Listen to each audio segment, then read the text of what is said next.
Buenos días a todos, bienvenidos a otro programa de Immersion School. Si todavía no estáis apuntados a nuestro podcast, te invito a que te suscribas. Si estás en YouTube, le puedes dar a la campanita también para recibir las notificaciones.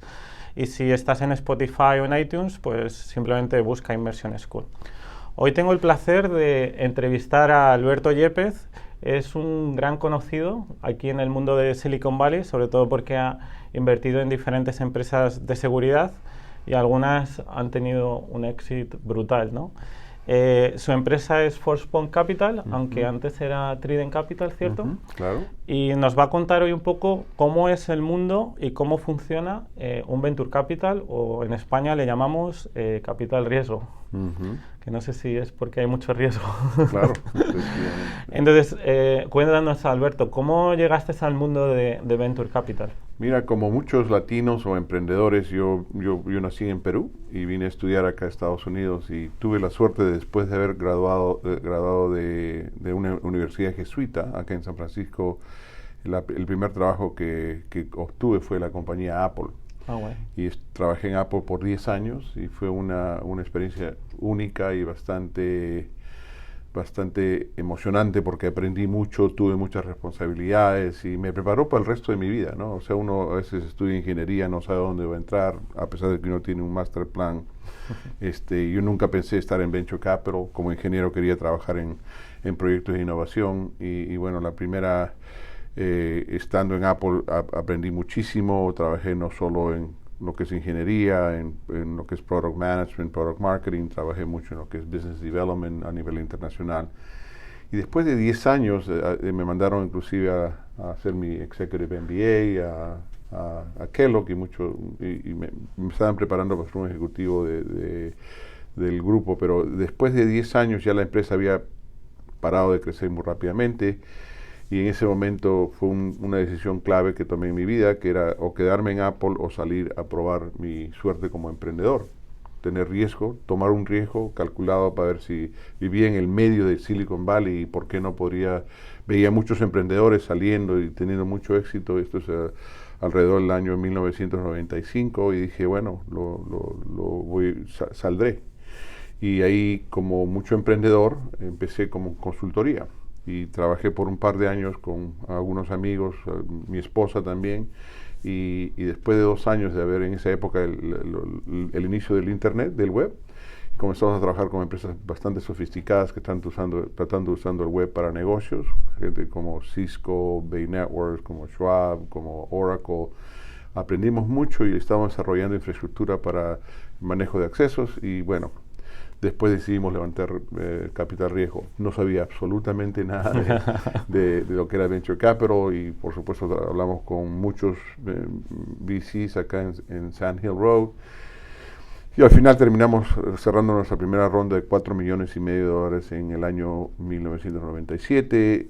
Muy rápidamente crecimos, tuvimos clientes, levantamos otra ronda de 6 millones, la serie B, la serie C fue de 15 millones y la serie D, que ya era un mezzanine round antes de sacar la compañía pública, fue de 42 millones.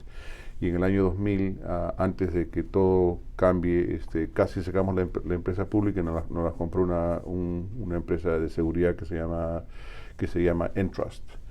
Y me uní a Entrust, me fui al board, al directorio, y de ahí el mercado cayó, y tuvimos que hacer cambios a nivel ejecutivo, tuve que entrar como CEO de Entrust por un periodo interino, y después traje a otro ejecutivo que corra la empresa, y los grupos de Private Equity, que es parte de Venture Capital, que es un poquito los grandes, me pidieron que los ayudara a invertir en ciberseguridad, ya que había tenido experiencia en corriendo no solo una, sino 2 empresas en este ambiente. Entonces ahí comencé a aprender un poco cómo trabaja el Venture Capital. El Private Equity son unos grupos grandes que quieren, el cheque mínimo que quieren invertir $50 millones.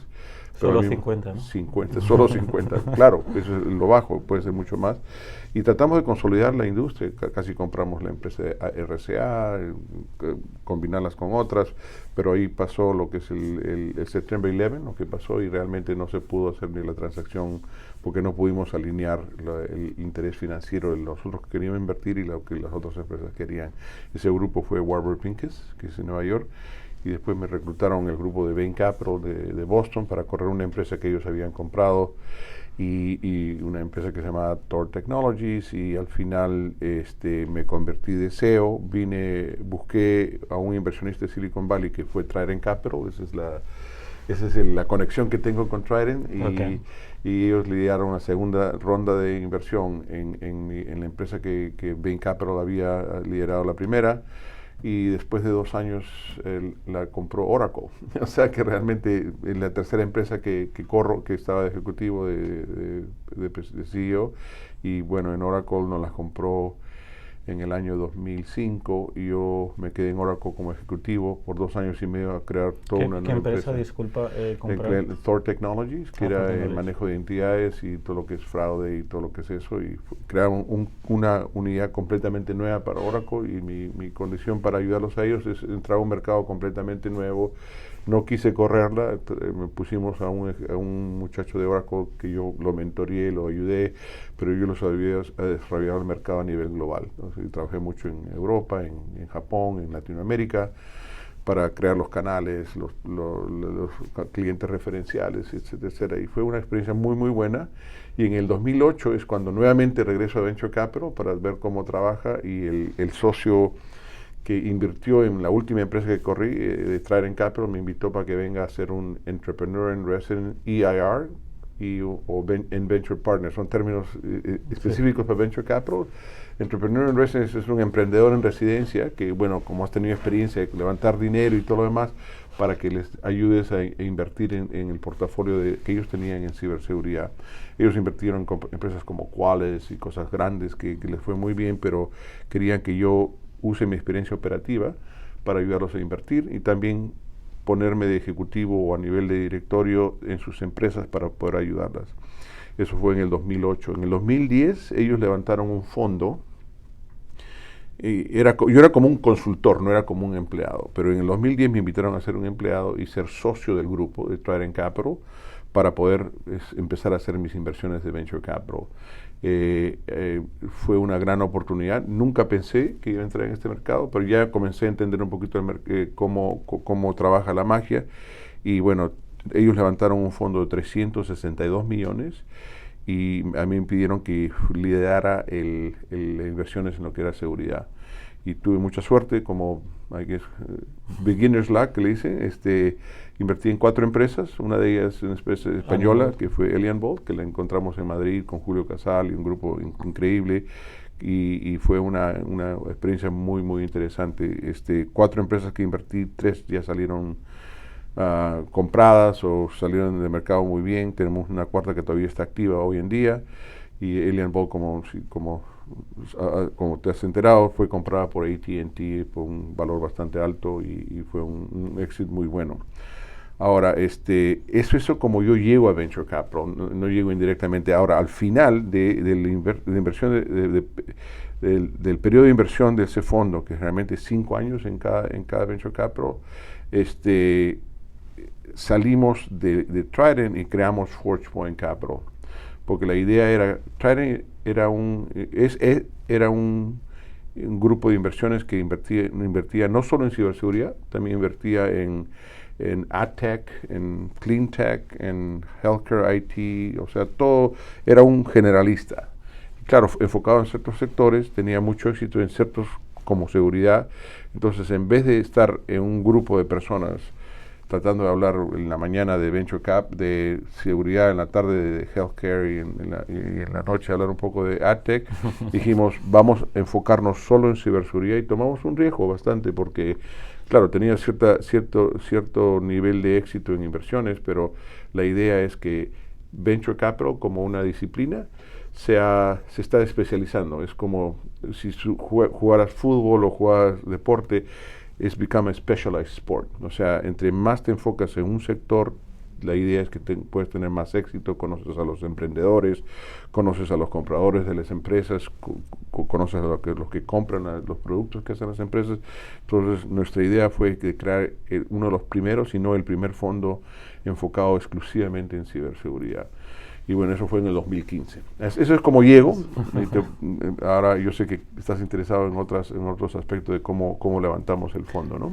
Sí, me gustaría que nos contases un poco cómo funciona un Venture Capital y cómo al final levantas un fondo, a quién acudes, cómo consigues esa inversión. Imagínate que tienes que montarlo de cero. ¿Cómo Claro. lo harías? Y luego cuéntanos un poco qué palabras raras nos vamos a encontrar, porque sé que hay temas como GP, LP, entonces quizás nos puedas contar un poco.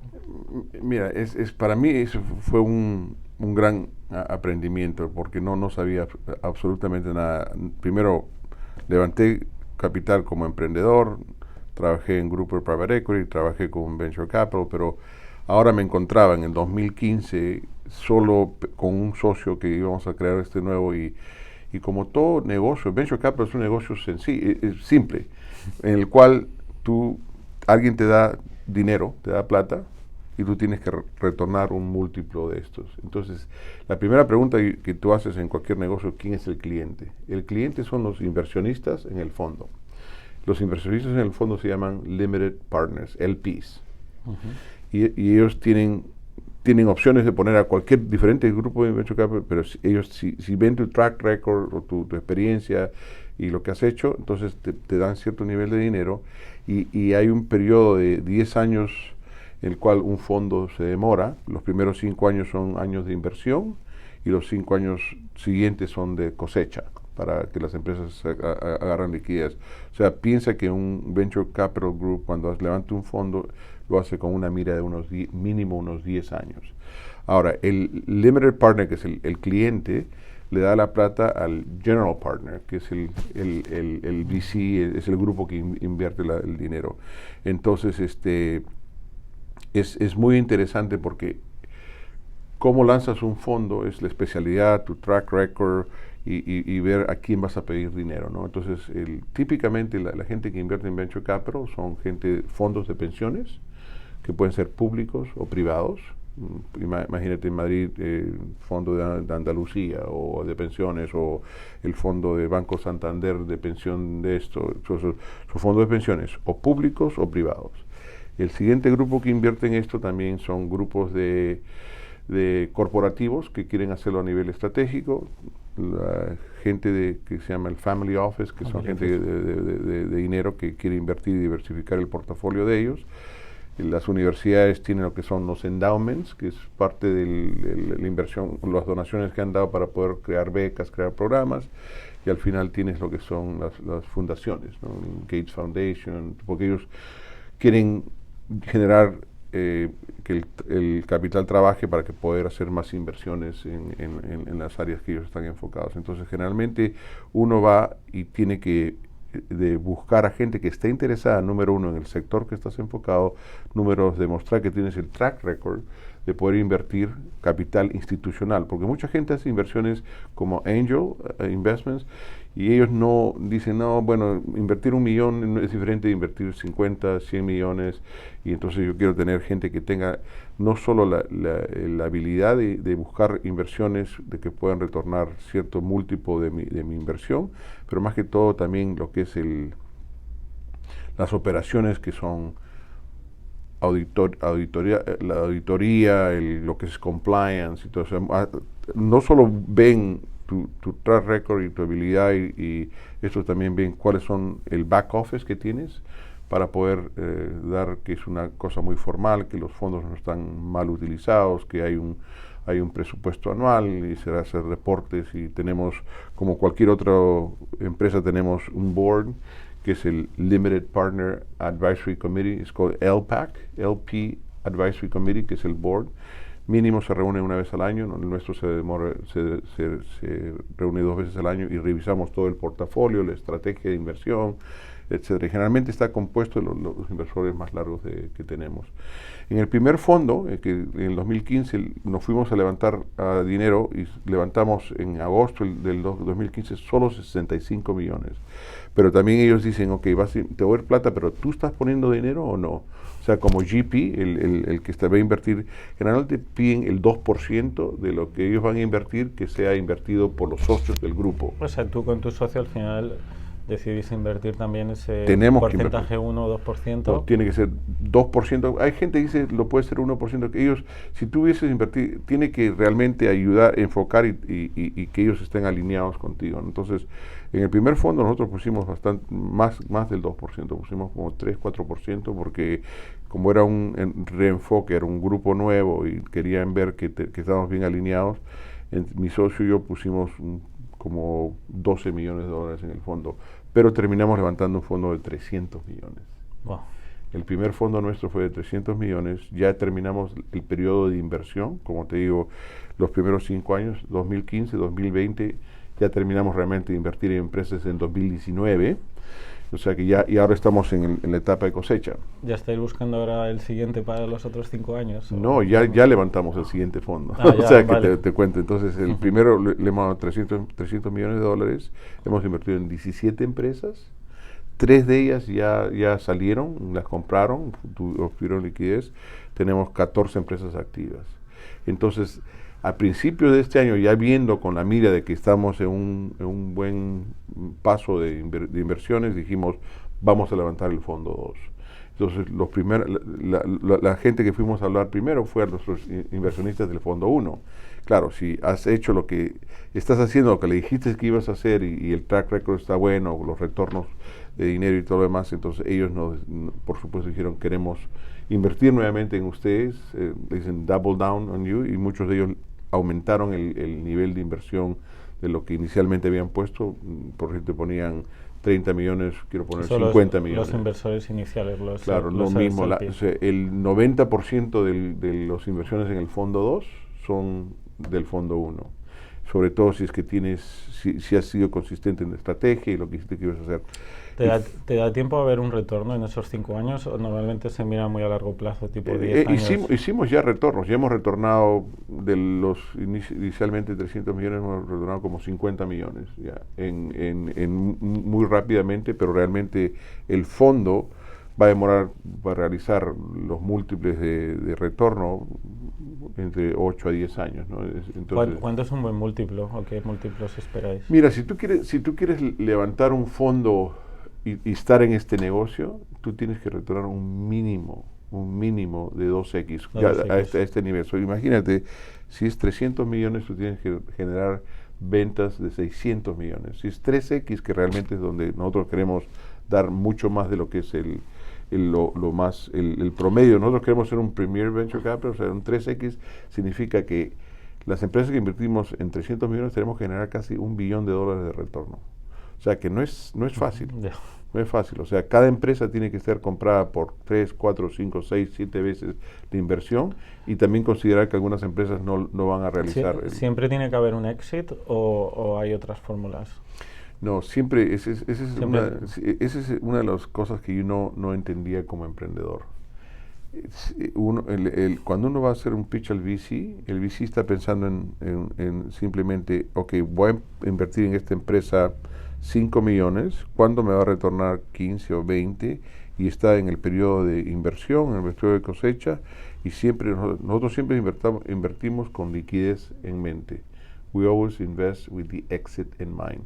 Si viene un emprendedor nos da una presentación, nosotros lo que está trabajando en nuestras cabezas es cuál va a ser ¿Quiénes son los compradores y cuándo y cómo? Efectivamente. ¿No? Sí. Y entonces, como un fondo, para ser un fondo bueno, tenemos que tener relaciones con los compradores de empresas, tenemos que tener relaciones con gente que compra los productos para que la empresa crezca, tenemos que estar con relaciones con ejecutivos que puedan entrar a la empresa a ayudarla a crecer.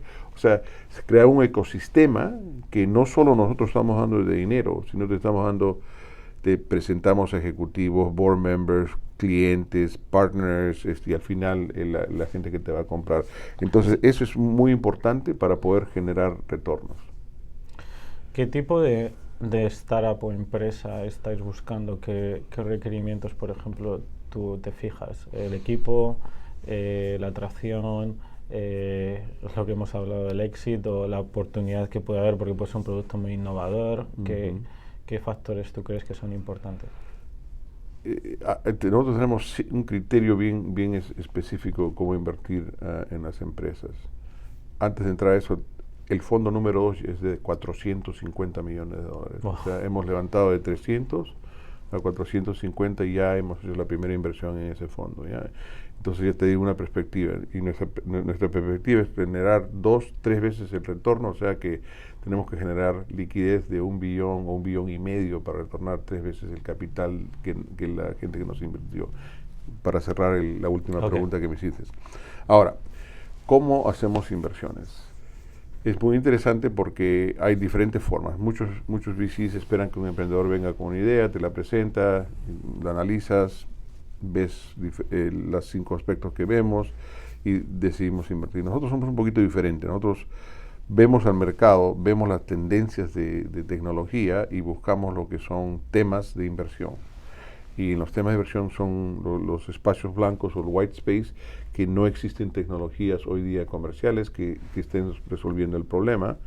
Y una vez que encontramos ese white space o esta área de inversión, hacemos un market map, o sea, vemos quién está trabajando, quiénes están ahí, quiénes serían los compradores, y hacemos una lista de empresas que nosotros podríamos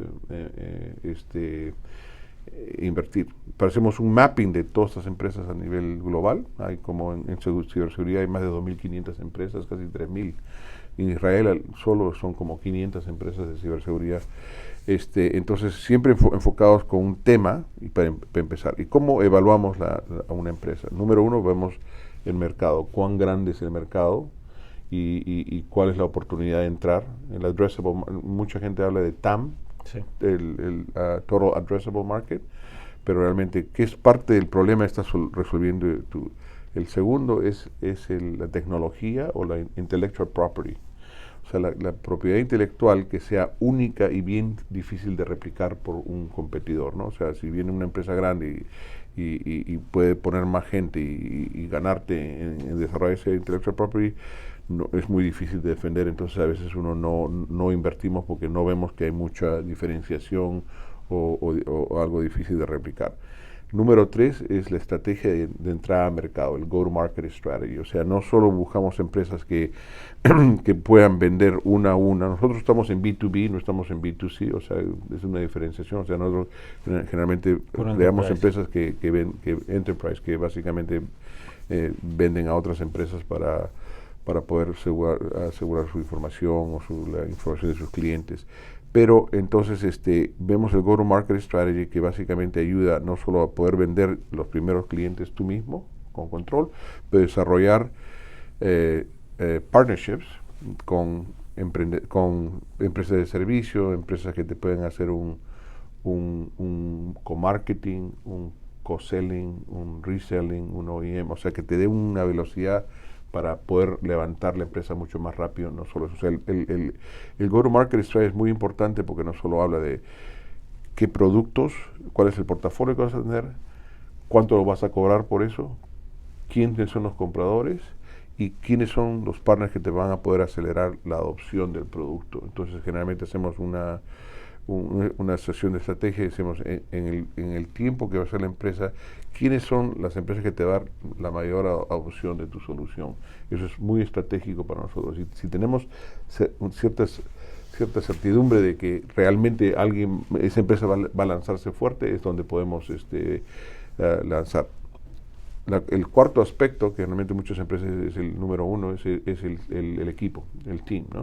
O sea, hablamos mercado, market, intellectual property, propiedad intelectual, go-to-market strategy, entrada de mercado, el equipo, muy importante, ¿no? O sea, la gente tiene experiencia, por lo menos experiencia en la área que va a crear el producto, no tienen que ser experiencia de haber corrido varias empresas, idealmente sería eso así. El serial entrepreneur es muy alguien de que generalmente nos gustaría hacer un backing, como por decirte Julio Casal, que lanzó Alien Vault, ya es un serial entrepreneur y ya lanzó la siguiente empresa. Entonces para nosotros es más fácil porque ya sabemos, tenemos mucha confianza y tenemos que es una persona que podemos hacer un backing. Pero generalmente vemos al equipo, no solo ingenieros al principio, pero gente que puede entrar al mercado, después gente que es más ejecutiva, etcétera. Pero diferentes etapas de la organización tienen diferentes ejecutivos y al final vemos el exit. ¿Cuál es el exit? Si no tenemos una claridad en lo que es la liquidez, nunca invertimos. ¿La atracción es importante o, por ejemplo, no os fijáis en una empresa que está en una etapa muy inicial? Muy buena pregunta. Yo creo que la mayoría de inversionistas buscan cierta validación de mercado, no solo validación de que existe el problema, porque tú tienes gente que tú puedes preguntar, ¿tienes ese problema? Sí, bueno, idealmente nosotros queremos a alguien que nos dé la validación de que por lo menos el producto lo han evaluado, lo han puesto en el laboratorio, hace lo que se supone que dice que va a hacer y ellos se pueden convertir en clientes referenciales. Pero hay casos en excepción, nosotros, no en Venture Capital, pero nosotros como ForcePoint hacemos con excepción simplemente una idea o un business plan. O sea, hay grupos que se especializan en early stage, esos son los grupos de seed investors, el angel investors, y algunos sí simplemente lo hacen en ideas.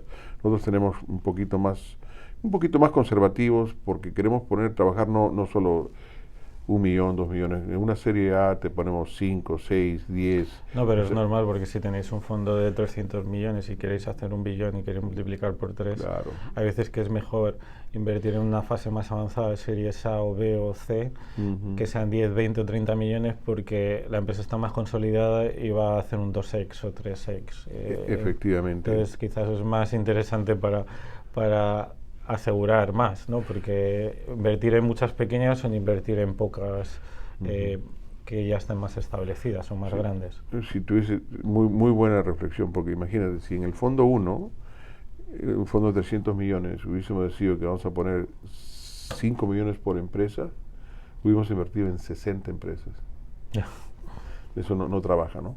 Y también no podéis aportar quizás todo el valor, porque si me has dicho antes que queréis ayudar en fuerza de ventas y board members y buscar clientes y todo para esas empresas, para 60 ya es excesivo, tendréis que tener aquí un equipo súper grande, ¿no? Claro, y por darte una perspectiva, en el fondo 1 te dije que invertimos en 17 empresas, de las cuales 14 están activas, ha sido un promedio de 20 millones por empresa. Y no solo lo hacemos en la primera ronda, nosotros entramos en la primera ronda y ayudamos al emprendedor a través de todas las rondas.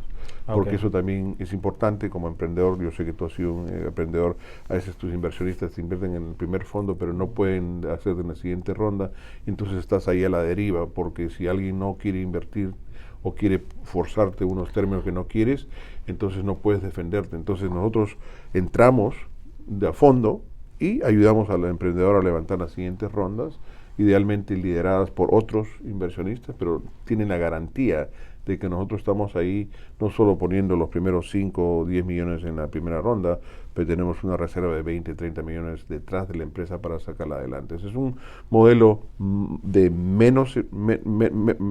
menor calidad de número de empresas, mayor calidad en lo que es el éxito, ¿no? Lo que me has dado muy buenas ideas es como tú evalúas 5 factores, te puedes poner, el emprendedor se puede poner en otro lado y decir, bueno, mira, si yo quiero que aquí Alberto me invierta, necesito tener en consideración todas estas, ¿no? Y me parece muy interesante lo que has comentado de hacer un estudio de mercado, mirar cuáles son los white space, mirar intentar buscar cierta atracción, tener un buen equipo y una serie de cosas, y el go-to-market y todo lo que has comentado, porque pienso que ayuda a poner al emprendedor en el otro lado para saber que necesita un venture capital, ¿no? Yo quisiera haber sabido esto cuando yo era emprendedor, cuando yo estaba levantando Ahora dinero. hay mucha más información. Sí, ahora uno ya tiene más perspectivas en cómo buscar el mercado. Hay ciertos temas legales que tienen que saber, por ejemplo, un emprendedor o cómo se protege un venture capital con el emprendedor, porque he visto que hay veces que hay venture capital que son quizás un poquito más agresivos a la hora de firmar, otros, por ejemplo, me han dicho, por ejemplo, Sequoias, que es súper friendly con el emprendedor en el sentido de que no hay presión a que hagas el exit lo más rápido posible. Ellos ya han tenido suficiente éxito que le dan el tiempo que haga necesario. Hay veces que pueden ser 15 años, pero no hay tanta presión por eso, ¿no? Y luego he visto que también ayudan un poco al emprendedor en el sentido de que cada vez que entra una serie, sí que es cierto que hay una especie como, no sé si le llaman cash out, donde una pequeña parte se va a secundario, ¿no? Donde para que el emprendedor, según vaya habiendo estas rondas, también reciba cierto dinero, ¿no? Mira, está dando bastantes buenos consejos a emprendedores y está reflexionando un poco cómo la industria de Venture Capital ha madurado. Número uno, la forma de pensar en la inversión es, como dices tú, quieres ayudar al emprendedor a levantar el negocio. Hoy en día está demorando, antes empresas se podían realizar en 3, 5 años. En realidad, para una empresa para ir pública demora 12, 13 años. Elian Bold, antes que nos las comprara AT&T, tuvimos 7 años en la empresa y Julio había trabajado por mucho tiempo antes. O sea que siempre tienes que tener el long term view. O sea que es muy importante. Entonces, a raíz de que empresas están durando mucho más, las siguientes rondas dan la habilidad de que el emprendedor pueda vender parte de sus opciones. Y no todos los VCs lo hacen, pero nosotros lo hacemos como una buena forma, porque imagínate, estás dedicado toda tu vida, tu esfuerzo, tu futuro y que quieres retornar cosas para la familia. Entonces nosotros también vemos en qué momentos son los más apropiados para... ¿Eso es lo que llaman secundario? Son fondos de secundarias, ¿no? Que básicamente compran los stock options o los common stocks de los emprendedores y también de inversionistas que tal vez no quieran quedarse hasta... Sí, es otra opción para que no haya inversionistas minoritarios, claro, también, y que haya más concentración en pocos inversionistas. Es una forma de motivar a los business angels que apostaron al principio y también al emprendedor de que puedan hacer cierto cash out, porque al final un emprendedor vive con lo justo, entonces claro, es como una especie de recompensa por ir levantando esas series. Y eso ha sido relativamente nuevo, ¿no? Sí. Los fondos, la industria de Venture Capital está más de 40 años ya. Yo creo en los últimos 10 años ha salido de que por ahora empresas demoran más tiempo en realizar, entonces se han creado fondos especializados en lo que es secondaries, que puedan comprar a emprendedores o... Suele ser, creo, un porcentaje pequeño, porque al final lo que interesa es que el 90-95% entre como cash en la empresa para que se puedan hacer ventas, contratar personal y todo lo que haga falta, ¿no? Pero creo que es una buena recompensa. Bueno, ahora, me preguntaste sobre cuáles son los instrumentos, temas legales. Mira, el mejor consejo que podría darle a un emprendedor es tener a un buen abogado de que se llama corporate attorney, ¿no? O sea, pero antes de eso, educarte un poco cuáles son los diferentes contratos que uno tiene que hacer. Existe una asociación aquí en Estados Unidos que se llama the National Venture Capital Association, the NV como V chica, CA, National Venture Capital Association. Como servicio al emprendedor, todos los contratos están ahí libres para bajarlos. O sea, que pudiera ahí me los descargo. Claro, cuál es un term sheet, cuáles son, generalmente, cuando alguien te da un Series A, es básicamente una forma del MBCA que te da las cosas que cambian, es la valoración que te va a dar, cuánto van a estar, cuáles son los protected provisions, las provisiones que quieren los inversionistas protegerte. Pues nada, entonces ese es un buen dato, MBCA.org, que es donde está ahí, y yo he sido director del grupo de MBCA porque yo también quería ayudar al emprendedor, a gente que pueda empujar. O sea, eso es un servicio que muchos emprendedores no saben de que existe. Pero como inversionistas tienes dos tipos de grupos, el emprendedor y el inversionista. Todos estamos invirtiendo en la empresa, pero como emprendedor tú eres, apenas empresas 100% dueño de la empresa. Generalmente las acciones que tienen se llaman common shares. O sea, el common share es la acción común, que es de los dueños de la empresa que empiezan y sin haber traído ningún capital. En el momento que traes un capital institucional, como un venture capital, a veces angels también invierten directamente en lo que es un common share. Pero al momento que entras en un capital institucional, porque nosotros tenemos responsabilidades y tenemos auditoría, tenemos varias cosas, las acciones nuestras se llaman las acciones preferenciales, el preferred share. Common share, preferred share. Common share, emprendedores, tal vez ángeles, el preferred share viene para los grupos de inversión que tienen ciertas regulaciones. Generalmente lo que pedimos es ciertas representaciones, que tienes que tener tus finanzas hechas por un auditor, tienes que tener un board, tienes que tener un mínimo de 6 reuniones al año, tienes que prometer varias cosas de que te formaliza la empresa, ¿no? O sea, pues como emprendedor uno no tiene tiempo. Son como requerimientos legales que se piden. Pero lo más importante es que en el momento de liquidez, el preferred share es la primera que se paga, porque está, imagínate un stack, ¿no? O sea, la serie A va acá, la serie B acá, la serie C acá. Entonces, si tú vendes la empresa, el primero a sacar su plata es la gente de serie C, el siguiente serie B, la otra serie es A, y la otra es el emprendedor. Claro, todas se convierten en common shares al final, se transforman, pero es un poquito de el riesgo el riesgo más grande es el del emprendedor. Pero de ahí entras al mercado, entonces la serie A te da cierto riesgo de producto, serie B es otro resto de mercado, serie C de crecimiento. Entonces, pero como ellos ponen más capital, al final, será una ronda de 40, 50 millones de dólares, ellos quieren tener la garantía de que si la empresa solo se vende por 100 millones, los primeros 50 millones van para ellos. Y el resto tienes que hacer el clear de stock. O sea que hay gente que pierde más al final. Puede perder, puede ganar. El emprendedor está al final, en the bottom of the stack, a no ser de que sea una transacción súper importante, entonces todo el mundo reparte igual.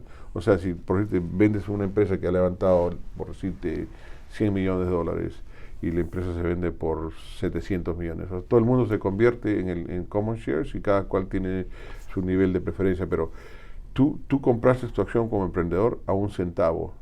El de la serie C, la serie A va a comprar tus acciones en $10. Entonces hay una gran diferencia. Entonces o sea, tú ganas más por share que la última, ¿no? O sea, realmente es una estructura de que garantiza a los inversionistas que vienen al final, que puedan sacar su dinero, no tendrán el mismo múltiple que tú como emprendedor o de la serie A. ¿Puede haber el riesgo de que el emprendedor con un exit no cobre nada? Bueno, sí, si la empresa no realiza por ejemplo, una empresa que levanta 30 millones y es vendida por 25, todos pierden plata y el último, o la vendes por 30, los inversionistas se llevan los 30 millones y no queda nada para el emprendedor. Pero eso es muy raro porque nosotros inclusive hacemos lo que es un carve-out para el management, porque al final el comprador quiere comprar a la tecnología y al equipo, y ellos mismos les dan stock, les dan bonuses, retention bonuses, etcétera, como a mí me pasó 2 o 3 veces que yo cuando venía a empresas, pero al mismo tiempo el grupo inversionista, para dar un reconocimiento del valor que se ha creado, a pesar de que ellos pierdan dinero, hacen un management carve-out para que se pueda dar cierta parte a pesar de que se ha perdido plata, es todavía dar plata para los emprendedores, para que por lo menos reconozcan el esfuerzo o sea, generalmente en Venture Capital, capital riesgo, la palabra lo dice, estás tomando riesgo el emprendedor y el inversionista en ver que una empresa crezca y salga adelante, pero si no, puedes perder todo el dinero, todos pueden, los inversionistas, y esto no es dinero nuestro, sería dinero imagínate si estás invirtiendo dinero de profesores, de un fondo de pensión de profesores, imagínate, el profesor no va a recibir nada, o sea, es por eso, o de los bomberos, o de los policías, o de gente que hace servicio público, entonces, es por eso que se piden un poquito más de condiciones de preferencia para el que esté invirtiendo el capital. Acuérdate, no es mi capital, es el capital de los fondos que me invierten. Sí, porque al final vosotros solo habéis puesto un 2%, ¿no?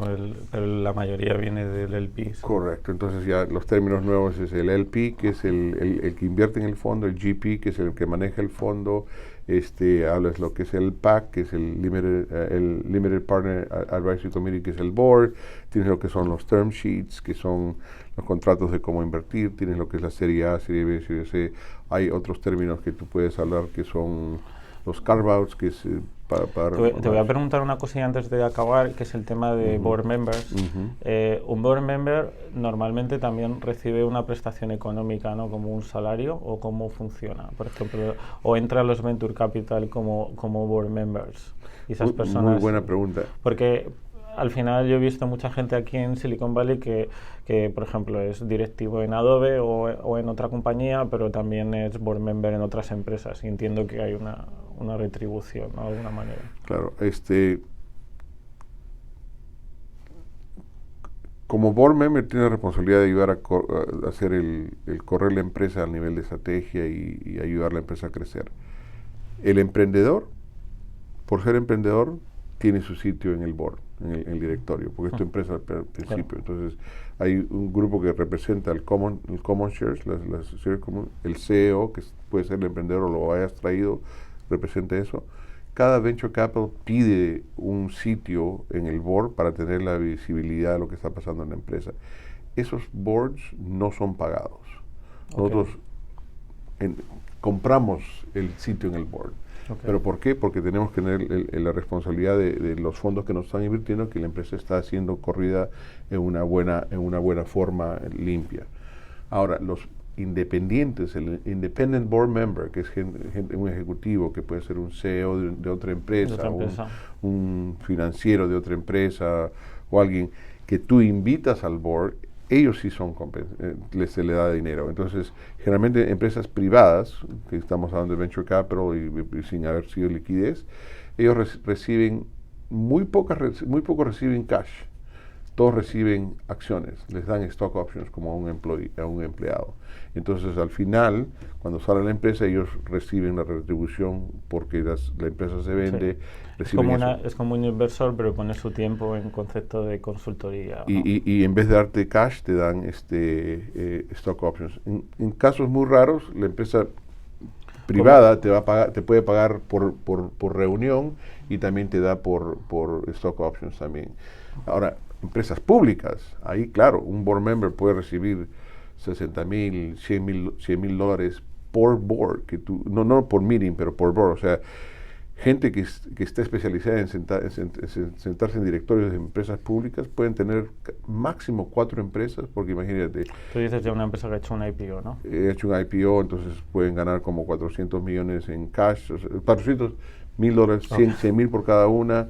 Hay límites, porque eso está también regulado, pero también tienen stock options, entonces ellos pueden tener... Normalmente, ¿cómo suele ser el board? Me has dicho que hay emprendedor o el CEO y el independiente. Los independientes y el venture capital. Sí, los emprendedores, el CEO, que puede ser un emprendedor o ha sido contratado, los venture capitals y los independientes. Y es súper importante traer independientes. Nosotros siempre recomendamos y sugerimos independientes para que ayuden al emprendedor. Pero independientes ¿en qué aspecto? Por ejemplo, una persona que no trabaja de finance, para no, pero me refiero uno de finance, otro de ventas. Dependen de la necesidad. Una empresa de finance, una persona de finance para una empresa ya más madura que está tratando de ir pública, claro. En una serie A es muy importante traer a otro emprendedor que ha pasado. ¿Vas cambiando los board members también? Dependiendo sí, de se puede, por supuesto, se cambia. Ahora necesito IPO, sí que necesito un director más financiero. O creces el board. Claro. Al principio son 3, 5, 7 personas en el board, pero cada vez... ¿Hay un máximo por eso? No hay límite. No hay límite. Perfecto. En 4IQ tenemos como 7, 8, pero tenemos gente de mucho alto nivel. Javier Monzón, que fue fundador de Indra. Tenemos al congresista de Mike Rogers, que viene de haber corrido lo que es el House Intelligence Committee, todo lo que era FBI. Tenemos Julio Casal, tenemos al CEO de Alien Ball, que ahora es presidente de AT&T. Es un board fuertísimo, ¿no? Y los inversionistas también están ahí. O sea, no hay límite, pero bueno, como estabas hablando de directorio, te doy un ejemplo de eso. Muy bien, yo creo que hemos hablado bastante y yo creo que he aprendido mucho contigo, o sea, te lo agradezco, Alberto. La verdad es que ha sido una conversación muy grata. Si te quieren contactar o algo, supongo que te pueden contactar por LinkedIn, ¿no? Claro, LinkedIn, Alberto Yepes. Sí, Alberto Yepes en Forge Point Capital. Mira, me encanta lo que estás haciendo, estás educando a nuestra juventud, a nuestra comunidad para que sean emprendedores. Yo creo que hay que tomar riesgos calculados. El éxito no es garantizado, pero vivimos en un mundo que está desarrollándose muy rápidamente y hasta cierto punto tener esa aventura y aprendizaje y nunca vamos a terminar de aprender. O sea que te felicito de tener la serie y yo también me encanta ver los episodios porque yo también aprendo mucho de las entrevistas que haces. Pues, muchas gracias. Pues muchas gracias, Alberto, y no os olvidéis, si queréis conocer más de nuevos episodios, suscribiros al canal de YouTube o al iTunes o al Spotify y bueno, estad atentos de los próximos episodios. Muchas gracias. Muchas gracias.